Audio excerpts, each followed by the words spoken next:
Hell is a place for those who reject God. According to Jesus, hell is a location for those who reject God, rebelling against His kingship and rejecting His grace. The definition of the coming judgment that is found in the parable of the wedding feast is beneficial. The king was uncompromising about making the invitation look as enticing as possible. He was plainly hoping that those who had been invited would show up. The king was correct in giving judgment on the offenders. They did not only refuse his invitation, but they also slayed his messengers. God is patient, but He will not tolerate evil indefinitely. Those who reject His offer of salvation will face His judgment. Number 14. Hell is a place of regret. Jesus does not portray hell as a pleasant or neutral place. To the contrary, it is a place of torment. Mark 9, verse 48.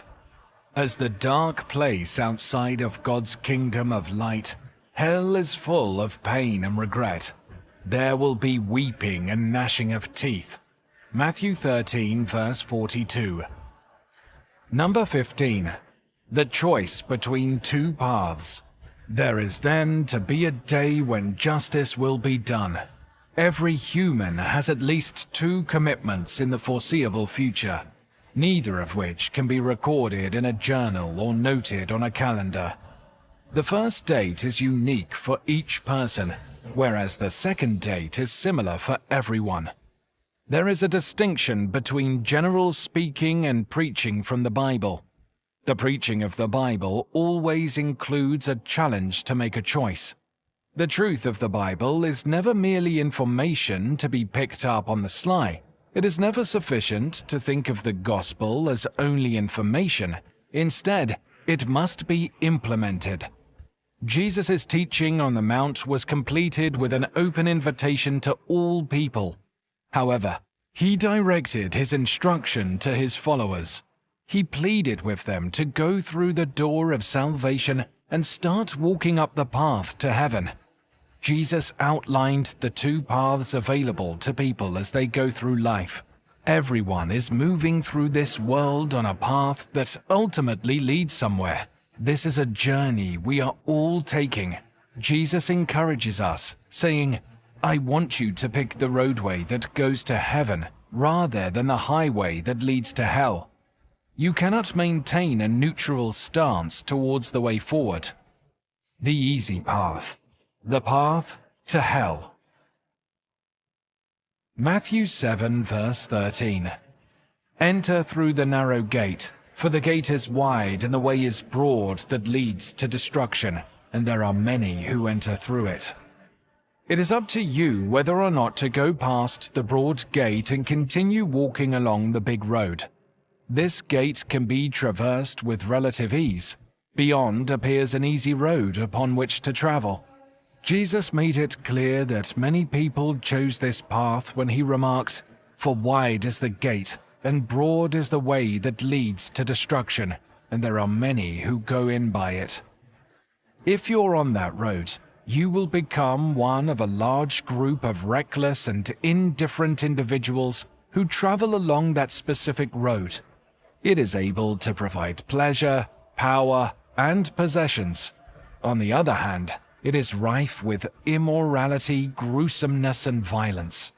They simply go through the motions of life without giving any thought to the kind of route they are on or the destination it leads to. However, they are indicators of potential danger. The broad road against which Jesus warns does not stay broad. It narrows as you go along, with various branches. People who choose the broad route get trapped by its dependencies. On that path, someone can decide to partake in a particular sin, only to find out later that sin has already taken her. The wide road starts to become more restricted. If you take the easy route, that ultimately results in misery. You will find that the pressures of life gradually get more suffocating and challenging as time passes. You'll discover that the pleasures this broad road offers are manufactured, and never give what they promise. That's the way the devil always works. His approach is to give you his best at first, and then the way worsens. Then death stares the person in the face. To enter a huge football stadium, spectators must frequently go through a turnstile that can only accommodate a single patron at a time. It's helpful to think of it this way, to envision how we would get on the path to heaven. No one else can be saved from anyone else. The road is hard, and it has a narrow gate. On the broad road, individuals bring all of their sins with them, but at the narrow gate that leads to life, it is impossible for anybody to walk through carrying the luggage of sin. Which way have you decided to go? The punishment is a life sentence in a place called hell, where the inmate will be cut off from God, the origin of all that is good, excluded from the new heaven and earth and imprisoned alongside the devil, demons, and anyone else who harbors resentment towards their Creator. They will be tormented, body and soul, day and night for all of eternity and into eternity in a lake of fire, where they will suffer the anguish and frustration